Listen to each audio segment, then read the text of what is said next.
Okay, good morning. Welcome to the first of 4 sessions for the proteins track, which has been chaired by myself and Franca Fratinelli. I hope we've selected some good talks from proceedings and highlights.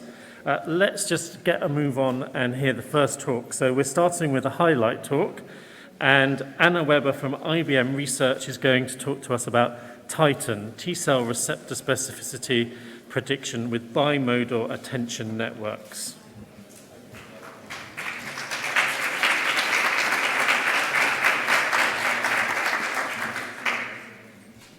Thank you so much. Welcome everyone to the protein session. I was hoping you could see my slides. There we go. Right. Okay, right. So I'm going to tell you about T-cell receptor epitope interactions and how to predict the specificity of T-cell receptors. But I think before we can go into this, I need to tell you a little bit about the immune system so that you're even interested in this, right? Why would you care about T-cell receptor specificity predictions? What are even T-cell receptors? So if you think about it, our immune system actually has an almost impossible job, right? It's supposed to protect us from everything that's dangerous out there in the world, and that's a lot. And we also have an immune system that can't only unspecifically react, but that has really specific, targeted interactions with pathogens and can form a memory that protects us for a long time. So that's a very, very hard job. And one way that the immune system makes this possible is with T cells. Each and every one of us has an immense diversity, millions of different T cells in our bodies. And what makes these T cells different is their T cell receptors. That's this protein that I show here in blue. With this receptor, they can interact with what's called epitopes. Those are small peptides that are derived from proteins, usually from viruses, bacteria, other pathogens, and that these T cell receptors selectively recognize and then mount and coordinate the immune response. So these T cell receptors and their interaction with these epitopes are really, really central part of how our immune system functions. And since the T cell that has made such an interaction will expand to better protect you from this threat, they're in this T cell repertoire, which is what we call the whole of all the T cells in your body, your immune history is encoded, right? So from which T cells have expanded in your blood, we can see which diseases you've had, maybe if you might have or develop an autoimmune disease, whether your chances of fighting your cancer are better or worse. So it's an enormous treasure of information in this immune repertoire. And we would like to access that information. But we're facing a problem of missing a link, right? Because what we can very easily get is the sequence of the T-cell receptor, and we can also get the sequences of these epitopes. What we don't know is which receptors interact with which epitopes. We cannot at this point make very good predictions of which, from the sequence, which receptor is going to be specific to which epitope and is going to protect you from which disease. So that is a very active research field at the moment. I'm by far not the only one trying to solve this problem, but a solution that we proposed in the model that I'm going to present to you today uses a multimodal neural network that explicitly encodes both the sequence of the epitope and the T cell receptor to try and make predictions about their interactions. Right, so now that I hopefully have you interested, let's go a little bit into the meat of this. So if you want to train a model to make any kinds of predictions, you first need data to train it with. As almost always in biological questions, data is scarce. But at least there is some data available nowadays. So the VDJ database is the largest database with these kinds of interactions. And it currently contains about 40,000 T cell receptor sequences binding to 191 different epitopes. And you can already see that there's an imbalance there, right? We have a lot more sequences of T-cell receptors than we have sequences of epitopes. That is going to become relevant later in the talk, so keep that in mind. And then through the COVID pandemic, there was also another big data set created. It's called the Immune Code dataset, which contains about 150,000 T-cell receptor sequences and about 200, 300 additional epitopes. And we are using both of these data sets, of course, cleaning up some sequences, which I'm not going to go into the details of. And then we have one additional problem with this data, and it's that we don't have any true negative data. So in these experiments, there's always the pool of binding sequences that get sequenced and that we have access to, but we never have access to the negative samples. So what we do is we create our own negative samples. So the premise is that it's very unlikely that a randomly chosen T-cell receptor will bind a randomly chosen epitope. And so if you just match two that you don't know they're binding, then it's a negative pair. And so basically what we're doing is we just shuffle the sequences around and match them with an epitope that they have not been shown to bind, and that was what we consider a negative pair. And so we end up with a data set of about 50,000 T-cell receptors binding to 192 epitopes with about 15 to 400 TCRs per epitope to keep things a little bit balanced. Right, so this is the architecture that we're using. What we decided to do is use two separate input tracks, one for the T-cell receptor, one for the epitope. In the first step, we encode the sequence. And we have several ways of doing that, which I'm going to go into more detail on the next slide. Then we perform some convolutions. And then the heart of the model is the context attention mechanism. So here, the model gets a chance to decide which positions, which regions of the sequence to focus on and which to ignore.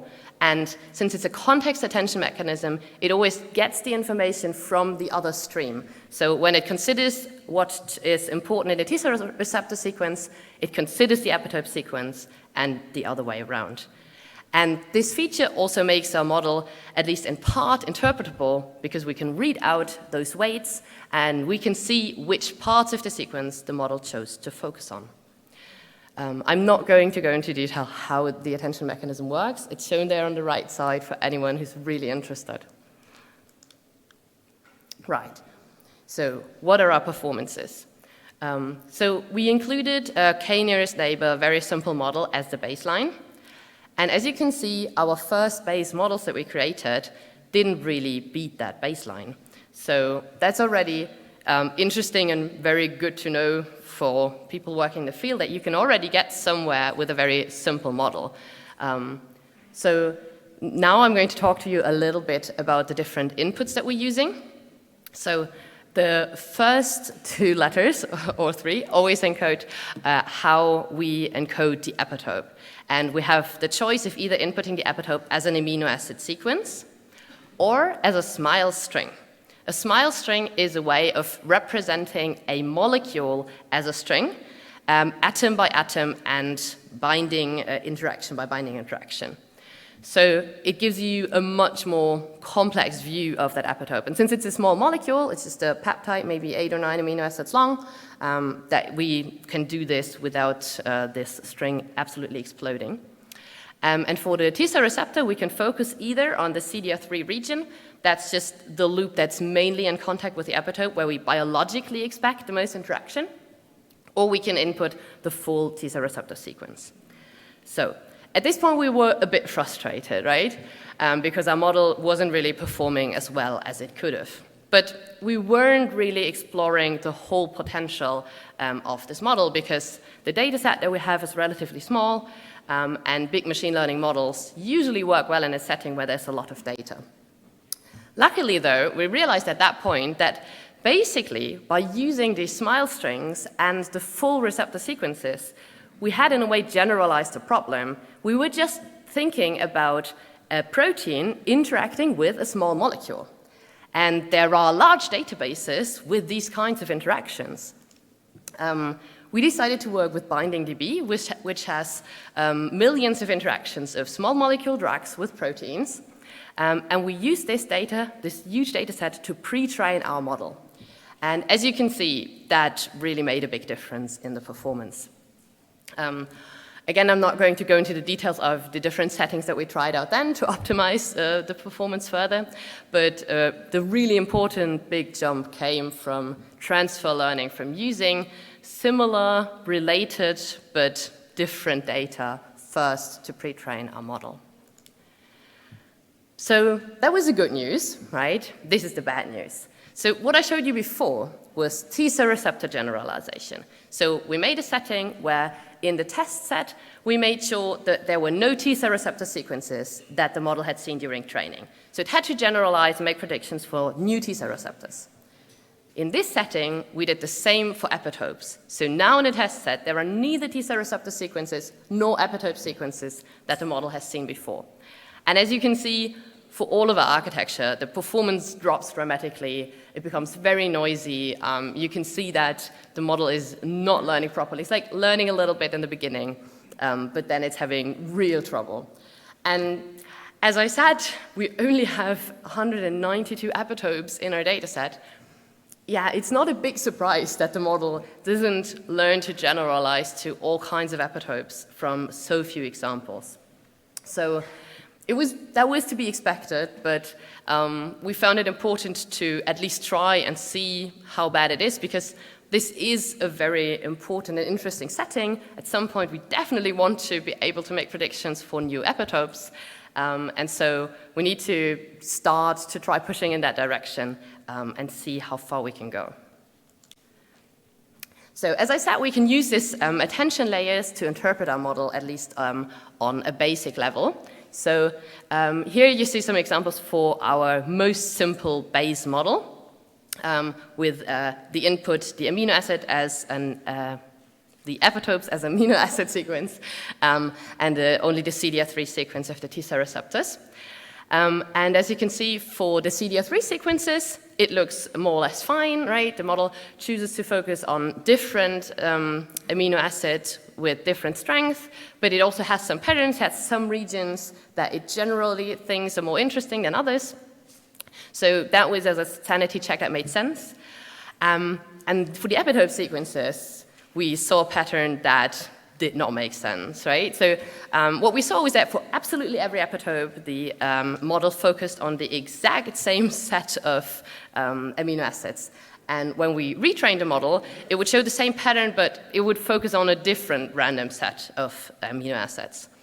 Well, we did quick statistics and realized that by just reducing the sequence to those few positions, you would still have individual unique vectors for each of these epitopes, because there's so few different ones. So basically what happened was the model was just making itself a simpler task. It just decided, I'm going to do this as a classification. There's only 190 different classes. I'm going to assign them unique random vectors, and then I'm just going to predict which T-cell receptor falls into which of these classes. Which then, of course, explains why the model absolutely fails as soon as you give it a new epitope, because it's not extracting any interesting features from the epitope. So that was a problem, but it also highlights why it makes a lot of sense, or it's very valuable to have some kind of interpretable setting in your model, because it gives you a chance to find these kinds of problems. This is what it looks like in our best model. So here I'm showing you the attention on each of the atoms, because we're using the SMILE string, so the individual positions are going to be atoms and not amino acids anymore. And here you can already see that it makes a lot more sense. So we get different patterns for different epitopes. We get focus on some unusual atoms more. So sulfur atoms, for example, were very popular, always got very high attention. So here, at least the model seemed to have learned, probably mostly in the pre-training, to focus on some regions that make a little bit more sense. As I said, the model is still not good at making predictions for new epitopes, so it's still not good at extracting really the relevant features of the epitope, but we at least saw some progress there from the first base model to the last good one. And since interpretability is really important and has really helped us enormously develop our models, we decided in further work that we did to really focus on that.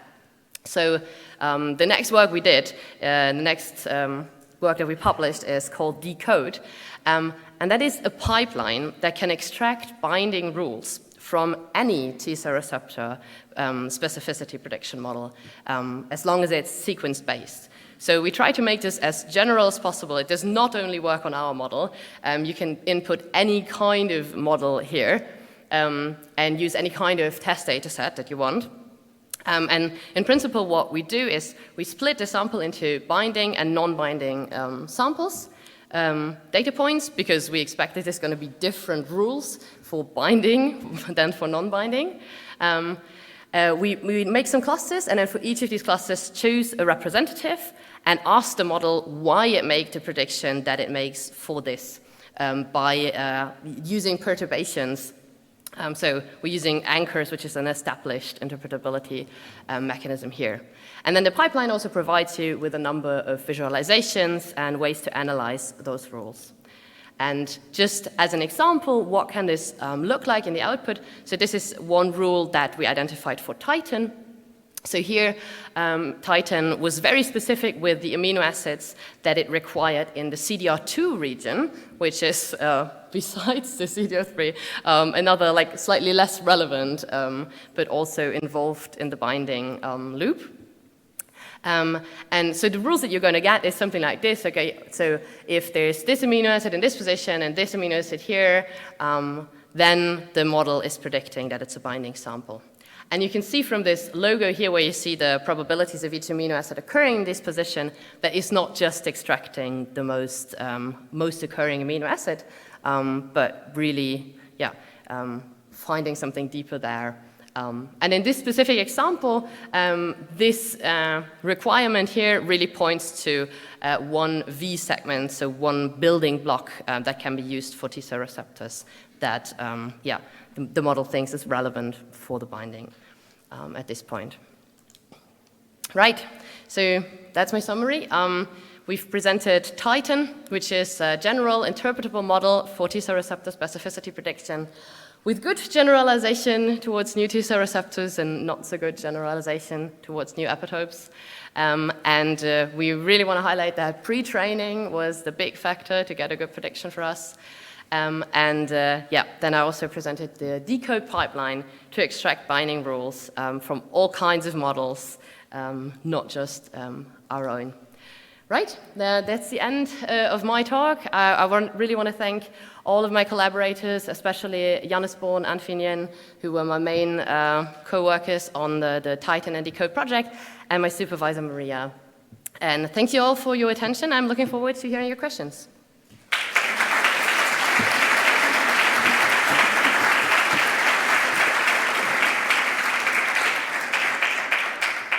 Okay, so we have time for some questions.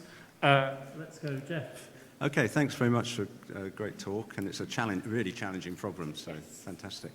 One of the questions I always have about, summary statistics or machine learning, and certainly in our own hands as well, is the area under the curve, where you consider the entire curve as a success, whereas if you're actually applying the method, the bit that's most interesting is right down in the bottom left-hand, Yes. left-hand corner.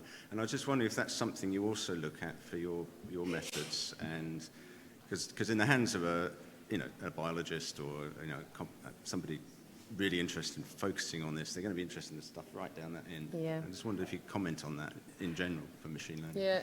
So what I would say is that I think it can be very different what corner of this ROC curve you're most interested in, right? Because you can have very different settings of what you want to explore. Sometimes it's very important that you have a low number of false positives, right? Because you don't want to, give people a wrong diagnosis. And in other settings, maybe it's not so bad as long as you just catch all the true positives, right? And I think especially for the T-cell receptor specificity problem, there are these really different dimensions. So there's people who want to use this for diagnosis, so really making diagnostics from the immune repertoire. And then one setting might be relevant. There's others who want to maybe use this for developing T-cell receptors that are specific to a certain a peptide, maybe on cancer cells, right? And then you kind of have to focus on a different setting. So I think in the end, you're going to have to... But even so, the whole Yeah. curve is not even relevant then, is it, to all of those scenarios? I mean, certainly it would be a, Yeah, I it would mean- be a subset of the curve. Yeah, I mean, if you're going to use the model for your application, you're going to go much deeper into the metrics, right, of like what accuracy, what number of false positives and negatives to expect So in can I which just settings. follow up very quickly? So the other thing is, of course, you found these particular sites that came out as important in the Mm-hmm. prediction. I just wondered, structurally, when you go back to the structures, Yeah. how do they map onto the structures? Yeah. Where are they? You know, by Yeah. looking in or looking out? Or what? Yeah, so the problem is that we don't have that many structures available. And for the specific, so what we used for decode, just as a proof of principle, we focused on a single epitope and the T-cell receptors that relate to this, because for this epitope there's a lot of data. But then for this specific one, there's also no T-cell receptor with a structure. So for the example that we chose for this paper, we couldn't really do it. But yeah, that's definitely a direction to explore. And it's possible if you choose the right sequences. Good. Thank you very much. Yeah. Okay, I think we've got time for one more question. Sorry. Then we need to move on, so... You can approach me later. Okay, thank you very much for the talk. So I was wondering why you, for example, didn't use the IEDB data there to get more data for peptides, and also comparing to net TCR and other methods that are established in the field. The IEDB data? Yeah. Is that, yeah, so what we need is pairs, right? So IEDB has a lot of peptides, but they often don't have T-cell receptors associated to them, right? And so there's also some data of interactions that is, there's a large overlap to VDJ. And what we ended up doing, so there's also the MacPath database, which is a separate one. And we decided to use that one as a completely independent test set. So I didn't mention that here, but we did use another database as well. But I don't know, if you have information about additional data out there that I don't know about, definitely tell me. Seems like there's more data out there. But yeah. Might be better against overfitting, like you showed.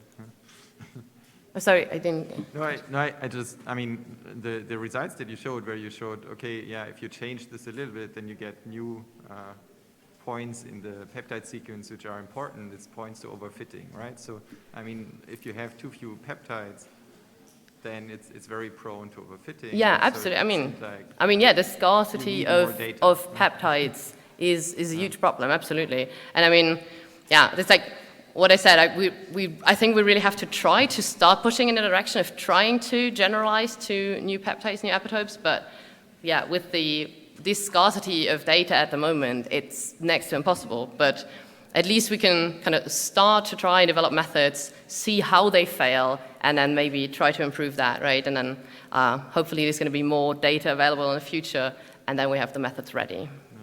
But net TCR you didn't compare to? Sorry? The other methods in the field, net TCR, you didn't compare to that method? Or? We compared to IMREX, I think, but we didn't compare to all of them. Yeah. Okay. Thanks. All right. Okay, so let's Thank you very much. once again.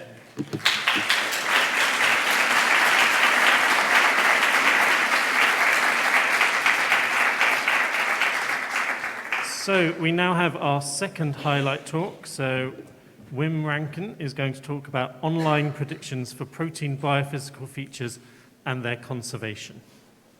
All right, thank you for the opportunity to present basically our framework that we've developed over the last so many years. So I will be talking about a paper that was recently published. Essentially, here's the link, where you can input a sequence, you get a set of predictions of what we call biophysical features, and I will also introduce what we mean by biophysical conservation and how it might be useful for you when trying to understand what proteins are doing. So just very briefly, typically in structural bioinformatics, what you do is you have the amino acid sequence, you have a protein structure. There are many structures out there, of course, in the PDB. that have given a lot of very interesting information about how proteins work. But when you think about proteins and how they, or at least what the meaning is of the data, is if you have evolutionary information like here, you might have a conserved residue like this tyrosine, but the tyrosine might actually be biophysically responding quite differently to external triggers because local interactions are also important. You might have, for example, interactions between a tyrosine and a methionine that make that it can be post-translationally modified, for example. So, and this is, of course, another thing that we don't know that much about is post-translation modifications and how they influence the protein. So there's a lot of questions there still that we don't know that much about. On the other hand, the protein structure, it's possible that your protein adopts multiple different conformations, that it moves between these different conformations. Typically, we look at the defined static state of the protein because it's also easier in many ways. If you then go fully to intrinsically disordered proteins, then you get a lot more dynamic view of them, and then it's probably better to describe them probabilistically. The states the protein adopts then can also be dependent on which context they see, like, it might be the membrane or another protein that makes them fold into a particular conformation. So the environment is very important as well on that side. And again, a lot of things that we don't know. So the context is very important. And typically, as I said, these two things are directly related to each other.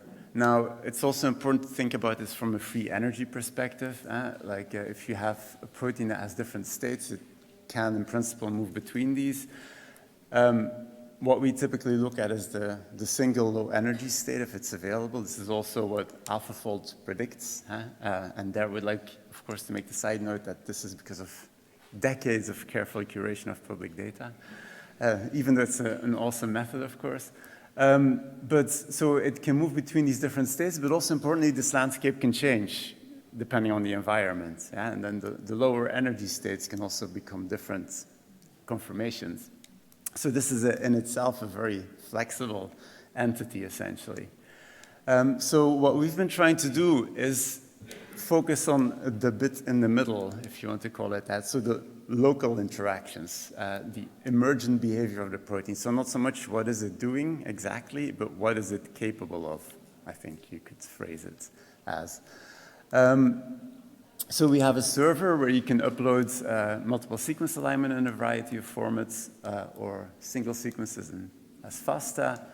And then you get predictions for backbone sidechain dynamics, helix sheet coil propensity, I will explain that a little bit later, early folding propensity, and also disordered regions, as well as beta sheet aggregation. You can download the results in JSON or CSV files. You can visualize the per protein results in the multiple sequence alignment statistics. There's also an API with programmatic access. We also have some other tools like phase separation and NMR-related tools that are all available from our website. This is an Elixir Belgium-approved resource. And we also now have a whole framework that you can run it in biocontainers in Galaxy. So just in case you want to use it, it's available. So as I said, you get, when you put in a single sequence, you get these predictions. Now, by themselves, they don't tell you that much about the protein. They do give you an idea of the dynamics, essentially, that the protein is capable of, also the different conformations that it might have, and also the combined behavior. So this is what we call the biophysical features. And important here to know is that I'm not going to get into these predictions themselves, but they come from NMR data on a large variety of proteins, so from intrinsically disordered to folded and anything in between. So it gives you a bit of a broader perspective on what proteins can do. We've shown that in several cases. So, okay, so you have these single sequences, these biophysical features. And then I would like to introduce you to what we call the concept of biophysical conservation. So say that you have a sequence. This is a TIM barrel, a well-known fold. You can map out the secondary structure of the TIM barrel along the sequence. You can run this prediction. So these are single sequence predictions, very fast. You don't need anything except for the sequence. And you get this prediction. So this is now the backbone.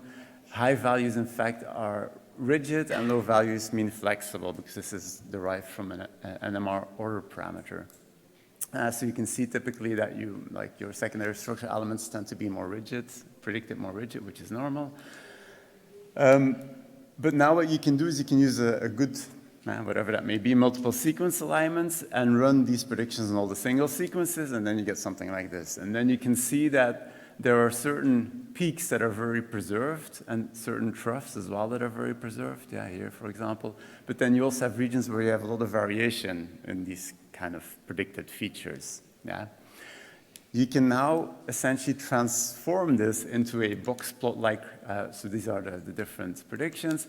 You can transform this into a box plot-like distribution of these biophysical predicted values. So here you see in black the median. So this is for one column in your multiple sequence alignment, all the values I predict for the individual sequences.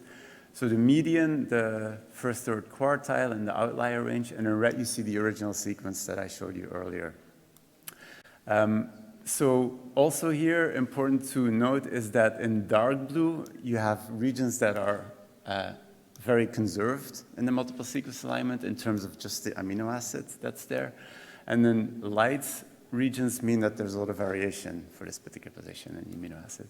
And then you can see that obviously you've got regions where you have a lot of variation in amino acid that are very variable, and then you have regions that are very conserved and are also very conserved biophysically. But importantly, you also have regions like here that are very variable, but biophysically always have the same profile. And regions that are conserved but have quite a lot of variation in these biophysical features. So there's not, the correlation between the two is not very good, which is interesting because then it gives you an orthogonal perspective. So just to show, if you look at the helices, the patterns are all very different, even though these are all helices from a structural point of view. The beta strands as well, you can see that some are predicted to be very rigid, some actually not at all. And then you can do this also for all the other features that we have. So this is now the predicted sheet propensity, and then you can see that some of these sheets have very consistent high local propensity for beta sheet, whereas some in fact have quite low propensity like these. Now what does that mean? If you look at this, I can't tell you for sure, but I will try and explain that later. But it's interesting that these things come up, even though these are all, of course, beta strands in the TIM barrel. So in the predictions that you get on the websites, if you load a multiple sequence alignment, you get this distribution where now in red you can see the original target sequence, in dark, so in black is the median, and then the first, third quartile, and the outlier range. You don't get the coloring for the sequence entropy in this case. But going back to these TIM barrels, if you run this prediction and you have the multiple sequence alignment, in red you can see the prediction for this nice TIM barrel, and it sort of fits mostly within the distributions that you get for a set of TIM barrels. And now there's this group that tried to design a TIM barrel based on the structure. So they had the structure, they designed with Rosetta sequences that would fold into this TIM barrel.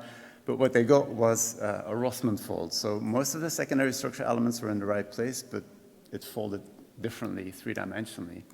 And now if you look at these biophysical predictions, you can see, in red now for this one as well, you can see that in general they're quite similar, but if you focus on particular regions, like here, this conserved beta propensity in this particular position that also has a very high early folding propensity. Oh, sorry, this is the early folding here. So this means regions of the protein that are likely to start the folding process.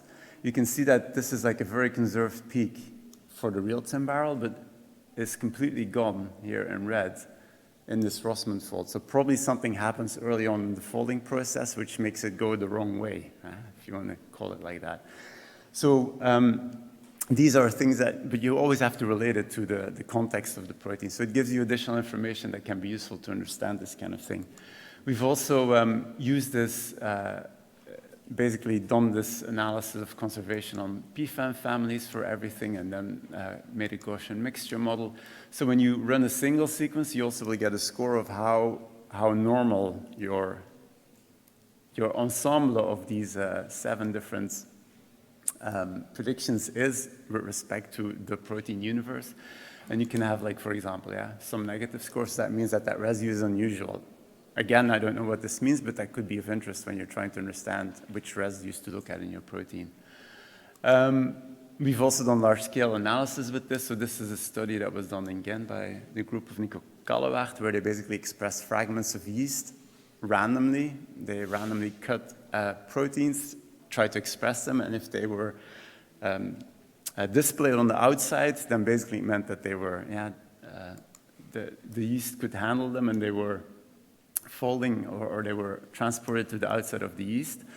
There you can see, for example, here this is the backbone dynamics. So again, 1 is rigid, 0.4 is flexible.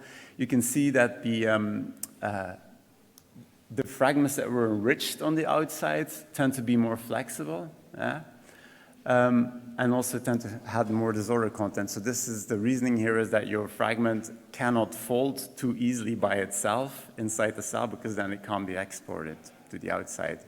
So this is important also to understand, for example, how you can get proteins to express better and to by the cell. Also, like for example, here you can see that they had less helical content, at least, similar beta sheet content and more coil. So we've done other studies like that. Just to give you another couple of other examples, we've also used this biophysical conservation concept to do sequence alignment between sequences very far removed in evolution, and then you get a better performance, which is still not very good, but it helps because you're trying to compare the biophysics of the protein, not the actual sequence, which is what nature needs to conserve for function. We work also with data from proteomics, with Ghent and with the SCOP3P server, for example. We also published recently an analysis of ambiguous residues that I briefly mentioned earlier in the Elixir session. There's also work on the cytoplasmome and secretome. Again, there proteins need to not quite fold in order for them to get secreted. We also have a specific server for SARS-CoV-2 proteins, and if you want to see more work in progress on this, there are several posters. We're working on a new conformational space predictor. It's work by Jose. We're also looking at biophysical conservation from an evolutionary perspective. That's a poster by Sophie. The influence of PTMs in conformational space, the idea being that if we can modify our predictions based on the PTM, then we might be able to also predict better or get insights into how PTMs change this conformational space of proteins. An analysis of phosphorylation tides by Padmanabhan, and then also related is the binding between RNA recognition motifs and RNA. That's posted by Joel. So the website has all the information, and of course you can come to me and the students in the lab. So I'd like to thank everyone from the lab, especially Luciano and Adrian for developing the website, and then Elisa, Daniele, Gabriele, and Rita were really the people involved in developing a lot of the early predictors.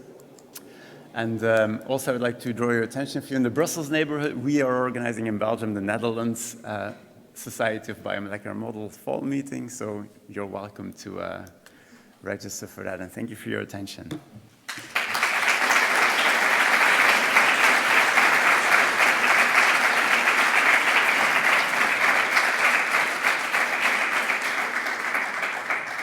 Thank you, Wim. So Jeff, let's see if we can have a shorter question this time. Sorry, I was hoping somebody else was going to go before me.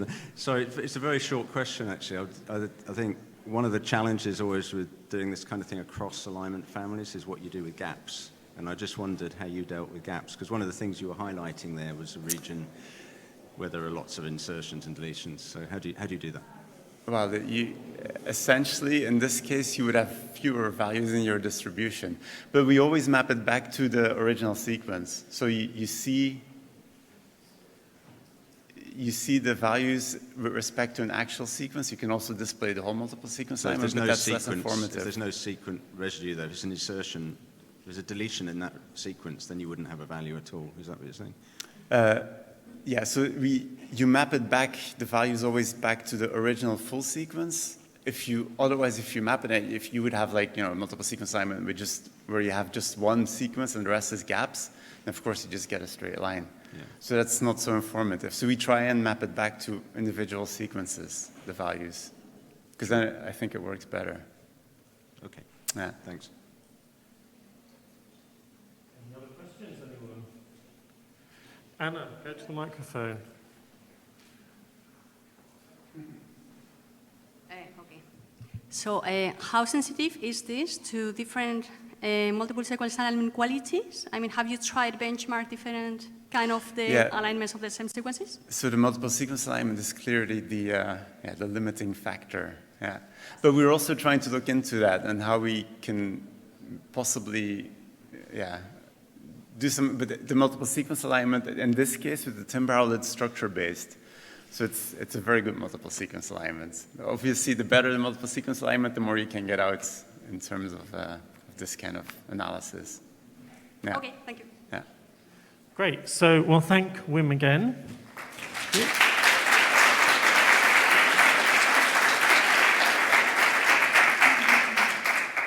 And now we have our final talk of the session. So it's our first proceedings talk, and that's going to be given by Jack Freestone. And he's going to talk about group walk, a rigorous approach to group-wise false discovery rate analysis by target decoy competition. Hello and welcome, everyone. A long title, I'm sorry. Go back, yep.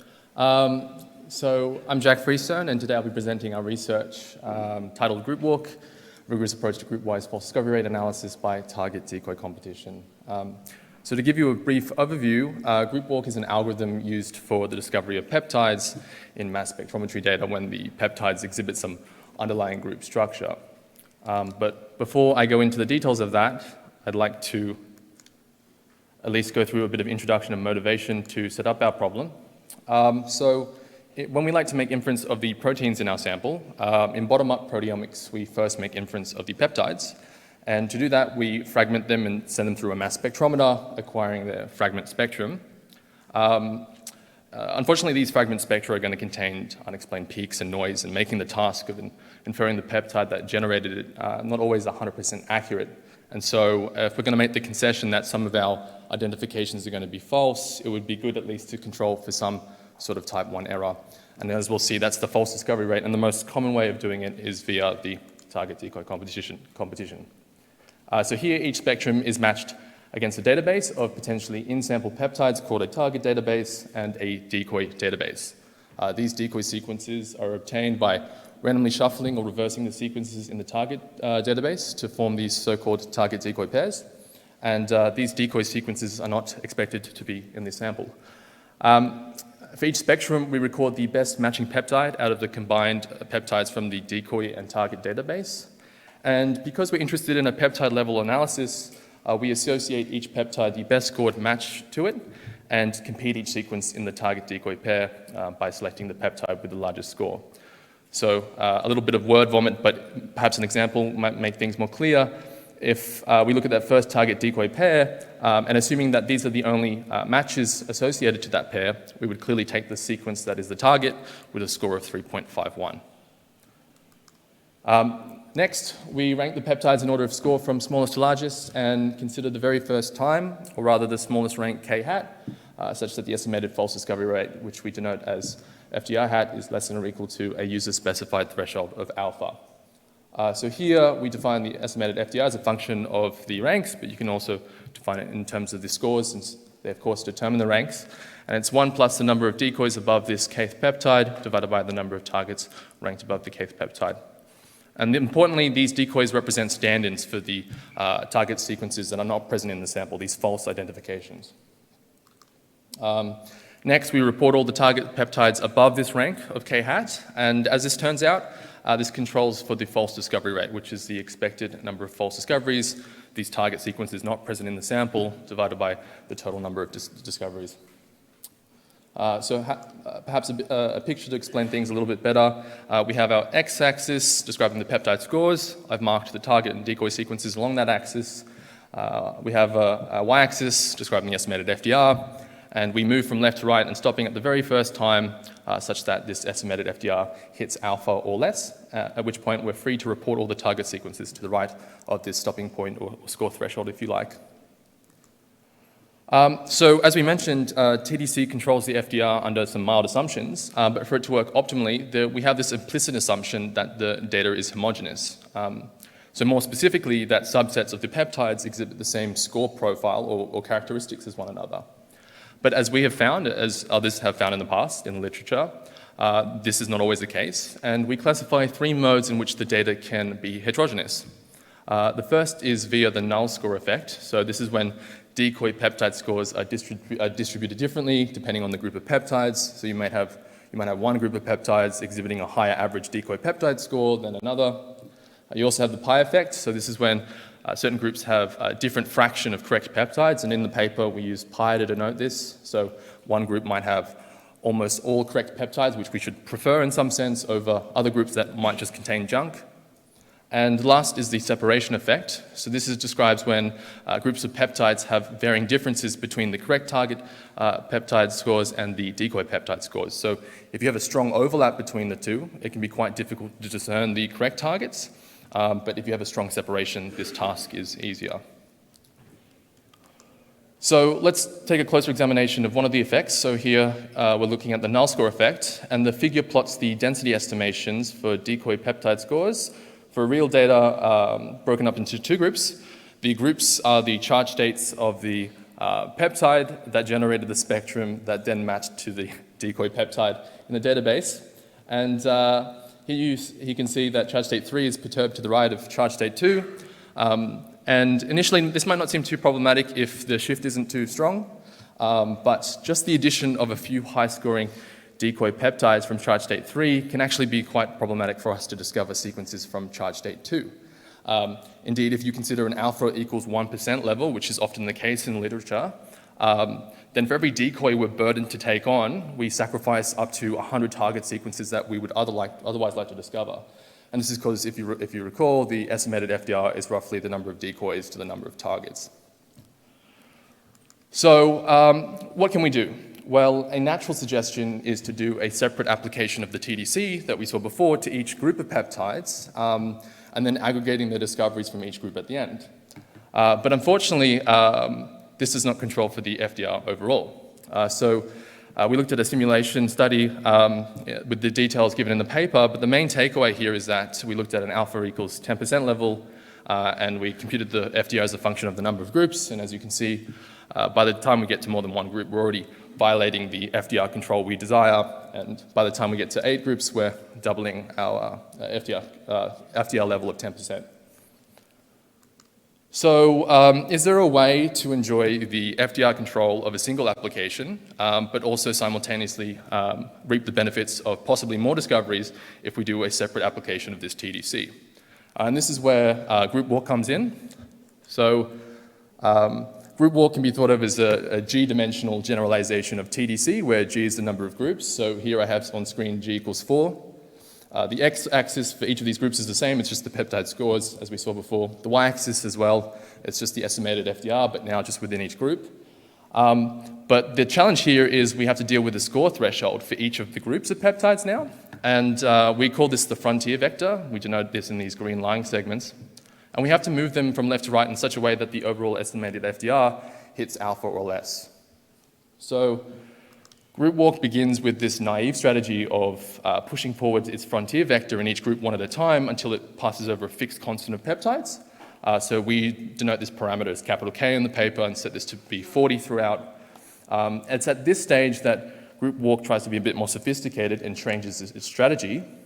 So here, group walk calculates the number of decoys in the last 40 peptides it went over and pushes forward in the group with the largest number of decoys. So if you think about it, the last 40 peptides within each group, the number of decoys in that act as a local estimation for the next peptide being a decoy in that group. And because we can't discover decoys, we ought to move in the group with that highest probability. And so as you can see, group walk has proceeded into group 1 and group 4 a lot more than group 2 and group 3.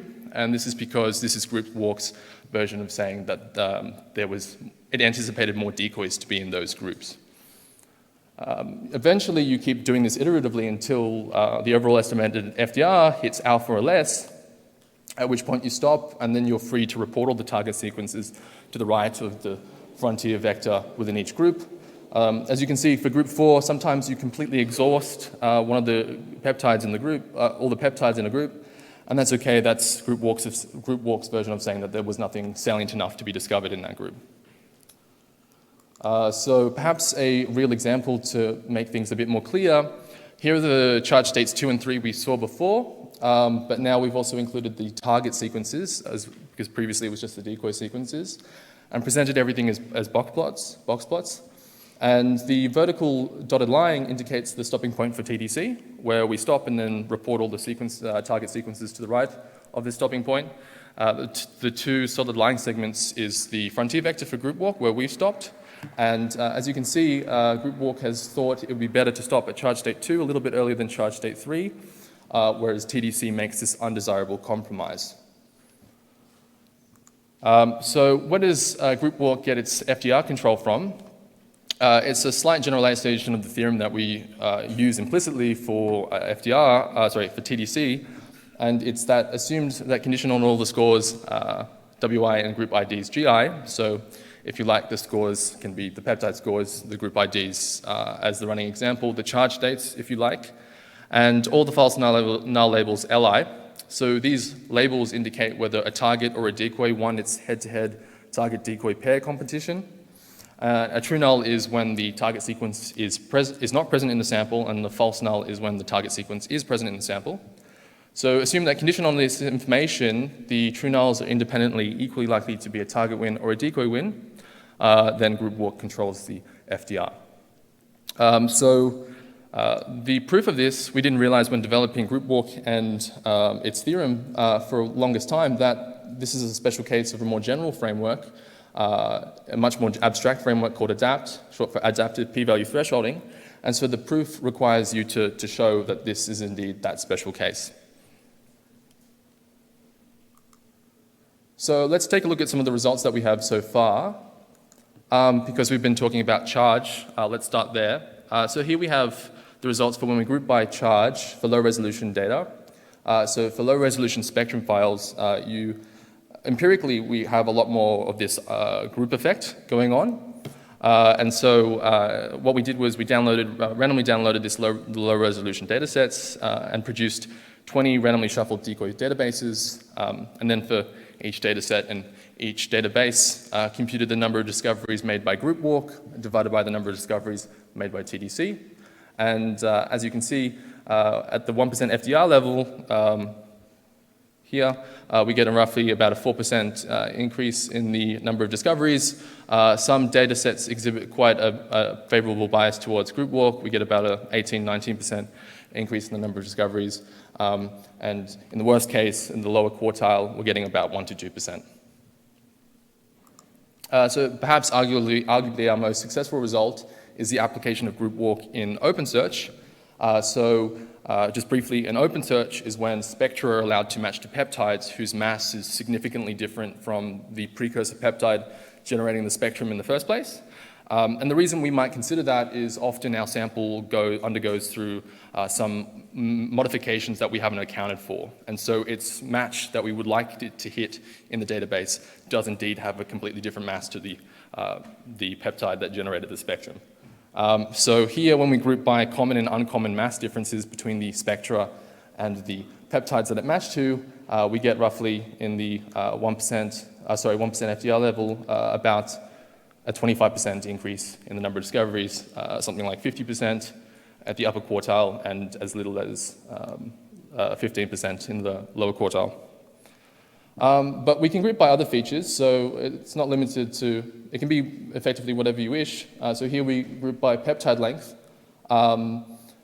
So because peptide length ranges from as little as 5, 6 to something like 50, 60, 70, to create groups, we form the contiguous intervals that cover the range of peptide lengths in the data, and then group according to those. And as you can see, if we do that, then roughly we're getting a little less than 4% in the number of discoveries increased by group walk over TDC at the 1% FDR, something like 10 to 12% in the upper quartile, and just marginally doing a little bit better than TDC in the lower quartile. So here are just the list of references that I've used, and I'd like to thank my supervisor Uri, as well as my collaborators Bill and Tamana for their help, as well as you all for listening. So thank you.